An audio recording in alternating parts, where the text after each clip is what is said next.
गरीब की शादी। शशि की सौतेली माँ ने उसकी शादी की तो बड़े घर में, लेकिन पति कोई काम न करता। आप ससुर जी के साथ काम पर क्यों नहीं जाते? हाँ जाऊंगा, लेकिन कल से। आज जरा मैं दोस्तों के साथ घूमने जा रहा हूँ। शशि के 2 बच्चे होते हैं, लेकिन रमेश का हाल वैसा का वैसा ही रहता है। एक दिन, सुनिए ना, बच्चा रो रहा है, इसके दूध के लिए पैसे नहीं है। अरे तो पिताजी से ले लो ना। क्यों? अगर आप में कमाने की क्षमता नहीं थी तो शादी क्यों की? तभी घर आई बड़ी ननद बोल पड़ती है। आहा, तुम्हारी माँ को साफ साफ कह दिया था कि लड़का ना कमाता है ना कभी कमाएगा। हम 4 बहनें हैं इसका ख्याल रखने के लिए, और पिताजी का इतना सारा पैसा, तुम्हें किस चीज की कमी रखी है? लेकिन थोड़े ही सालों में तकदीर बदल जाती है। शशि का ससुराल गरीब हो जाता है। सब बिकने के बाद शशि अपने पति, बच्चे और सास के साथ किराए के मकान में आ जाती है। मैं कोई नौकरी करना चाहती हूँ दीदी। अरे इतने बड़े घर की बहू थी शशि, तुम नौकरी करोगी? नहीं नहीं नहीं नहीं। नहीं करूंगी तो घर कैसे चलेगा?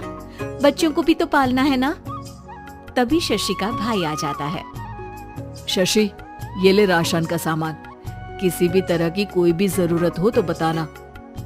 भाई, अब मैं नौकरी करूंगी। देख बहन, वैसे तो मैं तेरे साथ हूँ, लेकिन हाँ, मैं ये भी चाहता हूँ कि तू अपने पैरों पर खड़ी हो जा। शशि को एक प्ले स्कूल में छोटे बच्चों को संभालने की नौकरी मिल जाती है। एक दिन, शशि, मेरे स्कूल को अब तुम संभाल लो। मैं कुछ दिनों के लिए अपने बेटे के पास जा रही हूँ। लेकिन प्ले स्कूल अकेले मैंने कभी नहीं संभाला है। अब ये सब मैं नहीं जानती।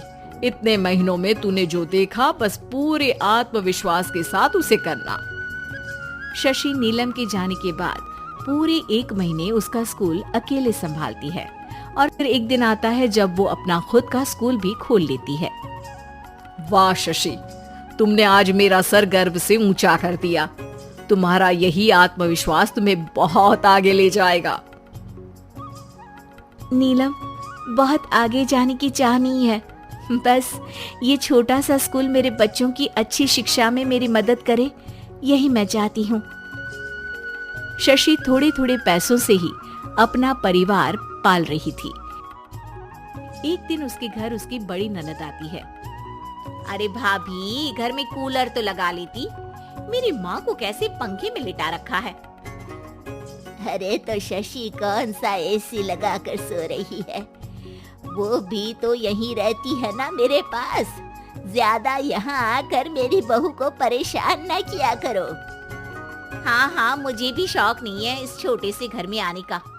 मैं तो बस ये बोलने आई थी कि मेरे बेटे की शादी है तो ननिहाल का जो नेग होता है वो ले आना।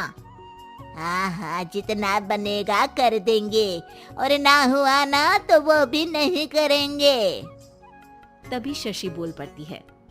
अरे नहीं माँ जी, रीटा घर की बेटी है, उसके ससुराल वाले उससे शादी पर पूछेंगे कि मायके से क्या मिला। रीटा, तुम मुझे सामान की लिस्ट भेज देना, मैं पूरी कोशिश करूंगी कि तुम्हारी हर डिमांड को पूरा करे। अच्छा, मैं खाना लगाती हूँ। शशि ये बोलकर किचन में चली जाती है। धीरे धीरे कर शशि किसी न किसी तरह अपनी सारी ननदों की डिमांड भी पूरी करती, बच्चों की ख्वाहिशें भी, और उनकी पढ़ाई के लिए पैसे जोड़ती। एक दिन जब शशि का बेटा 12वीं पास करके आता है। माँ, अब तुझे काम करने की जरूरत नहीं है, मैं अब कोई ना कोई नौकरी करके पढ़ाई भी साथ कर लिया करूँगा। शशि को लगता है कि बेटा और आगे पढ़ाई करे, लेकिन वक्त की मार के कारण वो बेटे को काम के लिए हाँ कर देती है। अब बेटा एक बैंक में चपरासी बन जाता है। लड़का देखने में तो बड़ा अच्छा है, अंग्रेजी भी पटर पटर बोलता है, फिर चपरासी क्यों? लड़का सारी बात मैनेजर को बता देता है। अच्छा, तो मैं तुझे एक मौका देता हूँ, तू यहाँ रहकर दूसरे डिपार्टमेंट का भी काम सीख। अगर तू किसी एक का भी काम अच्छे से सीख गया तो मैं तुझे यहाँ टेबल चेयर में बैठने वाली नौकरी दे दूंगा। लेकिन एक दिन शशि की ननद उसे फोन करती है।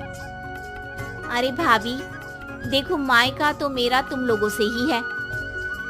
मैंने आपके बेटे और मेरे भतीजे प्रदीप के लिए यहाँ एक नौकरी देखी है, पूरे 5,000 मिलेंगे। वैसे करता ही क्या है, चपरासी ही तो है ना। कोई बात नहीं रीटा, मैं उसे इस शहर के बाहर नहीं भेजना चाहती हूँ। बाकी वो शाम को आएगा तो मैं पूछ लेती हूँ। वहीं प्रदीप मैनेजर की बात से खुश हो जाता है और मैनेजर के काम पर ही नजर रखने लगता है।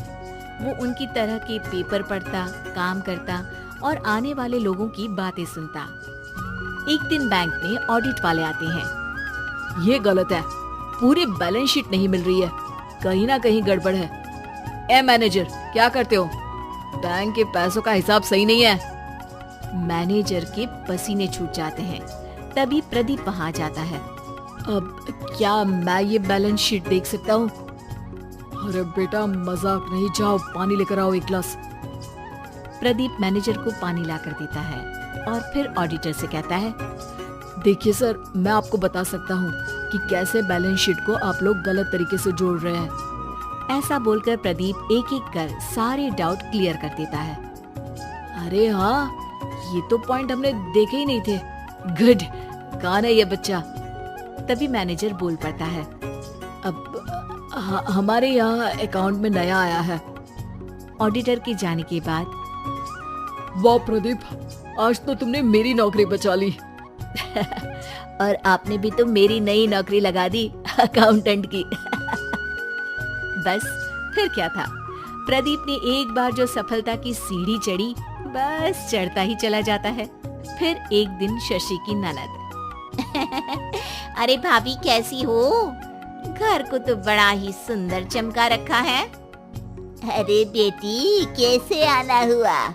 तू तो इस छोटे से घर में आना भी नहीं चाहती थी, कोई खास काम है क्या?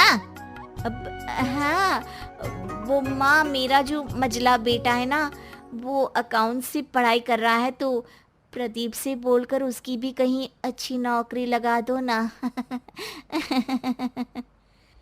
सास और शशि समझ जाते हैं कि कैसे पैसे आते ही लोगों के बात करने के तरीके से लेकर रिश्ते निभाने तक में बदलाव आ जाता है। उम्मीद है कि आपको हमारी ये कहानी पसंद आई होगी।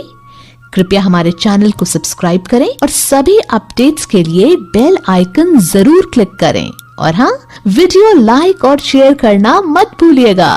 Bye bye.